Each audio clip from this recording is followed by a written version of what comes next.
It was 3 o'clock in the morning on the 1st of February 1949.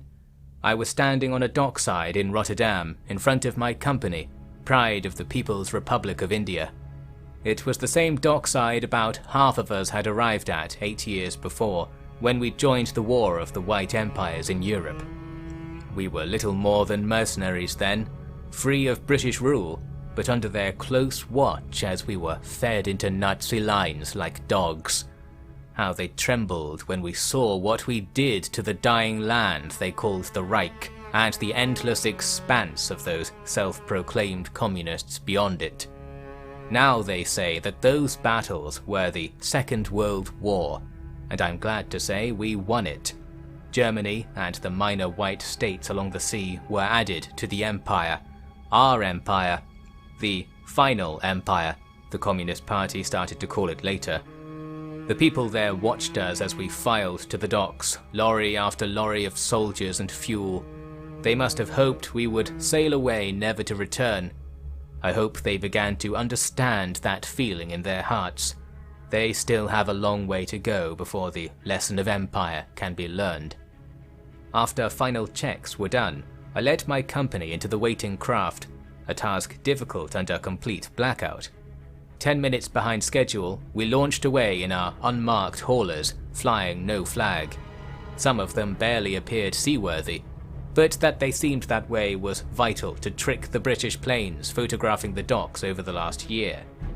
The sea was calm at first, but was whipped into a frenzy by a wind of pure metal. Our grand fleet of borrowed craft arrived from the Baltic Sea as planned.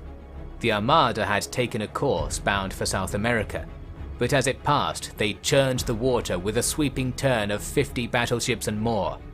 In the dead of night, their prows faced those promising white cliffs. There was nothing now that could stop our final advance. Next, we heard the echoing call of the bomber engines, driving hard and fast just a short distance above us.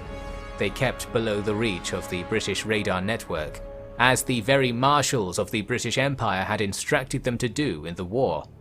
Their drone was overwhelmed by the roar of jet engines when the fighters came over as well. These were brand new technology, smuggled out of the last vestiges of the Raj gripped by high society in the British Isles. They were too fast to stay with the bombers they had to protect, so circled like birds. They flew high above, fearing no radar beams, for we wanted the British to see them, in their thousands, built across the entire planet by our new empire, and assembled right under their noses before they knew a thing. They were now the shadow of the locust swarm, gleaming on their radar screens in the final hours of their king's reign. It brought us great joy to think the man who called himself Emperor of India was finally going to meet his subjects, face to face, killer to killer. February 1st was a day of two dawns. From one end of the horizon to the other, we saw brilliant lights, revealing the silhouette of the coast in clear relief. Then, a paralyzing headwind almost turned us around as the sea surged and crashed. In those minutes, the British Channel Fleet was turned to smoke and slag in their ports, and the tarmac of their airfields bubbled away into thin air.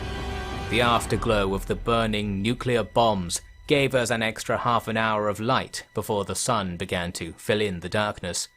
Those propeller engine bombers, some trailing smoke, crossed back to the mainland overhead. As we approached our beach, our major signaled the ships to open fire upon it. Everyone was asking me what I saw, since I was the only man in the company permitted on the deck. I saw nothing. The beach was as empty before the bombardment as it was afterwards. It was a nervous moment, and also one of joy. It was the moment of victorious realization. The beach was cold and without colour, now misshapen by our shells. No one said anything at first as we crunched up it with weapons ready. Not a single Britisher to be seen. We wasted 2 hours trying to set up a camp there before reconnaissance planes confirmed that our sector was quiet. We had worried that every British civilian would be as stubborn as the peddlers of their empire. It was a childish concern. We walked directly north towards London, seeing the British here and there. They simply tipped their heads away from us like we were an out-of-favour lover they had chanced upon in the street. I think they wanted to pretend we were not there. It made us laugh when we realised that. They must have wondered why so many serving boys were walking together down their streets on that cold winter's morning. Through foggy towns and country we went, seeing little for all the talk of our conqueror's esteemed homeland. The buildings were huddled together against the cold, or conversely were enclosed by hedgerows too tight to escape from. Even the grander buildings were scarcely decorated. The sky was always dark, thick with dust and rapidly birthed clouds after the explosions. It was no picture of empire, no heartland of the great. We had been lied to. We did not think too much about it, knowing, or believing, that things would change when we reached London. It took a few days to get there. We should have gone faster, but we feared hidden British soldiers at all times. There was not even a flash of a helmet to be seen.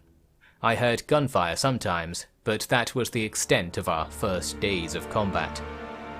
London looked as if it had been flooded as we approached it. When we got closer, we saw that the distant gleam was from shards of glass littering the streets. The final nuclear bomb had been released above the city, creating a shattering shockwave that left no corner untouched. There was no military purpose to it, just a piece of punctuation set squarely at the center of the previous era. As we marched through the suburbs, the men stopped saying very much. I think what we saw there was a final straw, after everything about this invasion had gone so differently to what we imagined, yet was still uncomfortably familiar. The problem was the people. They worked like ants, more so than other white people we had seen in the war. Saying nothing to us or each other, they cleared the streets. Those not working sat in their homes, keeping children from the windows, trying to pretend we weren't there.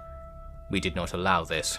We began to take whatever we wished from wherever our weapons could gain us access, as was the British custom. But there was so little to take. In India, we all grew up hearing stories of Britannia, a distant land of wonder. Later, we heard how the riches of our ancestors now lined their very streets, waiting to be reclaimed. There we were, reclaiming nothing but sequins from line after line of terrace and tenement. Of course, it wasn't all like that.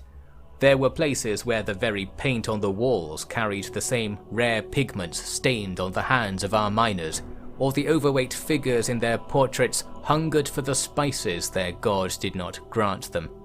Those were the houses that were always empty, the houses of those with somewhere else to go. Westminster Palace was the epitome. I was one of the first inside. Its tower lay collapsed and its roof blackened by fire, yet still it stood, being cleaned by the quivering locals. No lords of that palace remained to use it. It was like the party said in the end, wasn't it? There was little similar about each white man, but very much similar about each rich man. I think everyone had heard that and claimed to believe it. Walking through England was the real proof. It was becoming hard to hate them, although we did our best. It seemed wrong to see them as anything but monsters. It still feels wrong. I say it anyway. Across my years of war, I did not find there to be Indians, British, American, Kazakhstani, or anything else. There was only the rich and the poor. The white people hated us only as much as they feared subjugation and clung to the merits of their fair-skinned masters. No, while we hardly understood it then, the Raj was the plaything of the rich as much as the poor might have cheered them on. That would not be a problem anymore. Outside the palace, we tried to clean our uniforms, then assembled in formation to witness the lowering of the Union flag. The cape behind every volley of callous gunfire across our land. It fell to a cocktail of feelings, new and old. I wonder if it was worth all the years of fighting. So many of us signed up because the party said they were going to correct the course of history and write a story of justice in the blood of the hated British. As I stood there at the end of that story, covered in the blood of so many others, that justice felt as empty as the white sky over London. The party believes that the British people should share a lust for justice and join us willingly. The British do not see it that way at all. They feel guilt, shame and hatred on behalf of their absent masters. They will never see themselves as being like us. They cannot stomach it. That, I think, is why this will end as it began, as a game of masters and slaves, no matter what the party tries. There are many soldiers who hope for that, and look forward to playing their part. I used to be like them, but after all these years I'm not so moved to a path of righteous violence. It could be that this path never existed. I will go home with 2 pockets of golden rings and buy back my grandfather's land. That will be justice for me. Then I will teach my children to be ready for when the British Empire rises again. If they know the full story of history, perhaps they will put an end to the days of empires for good.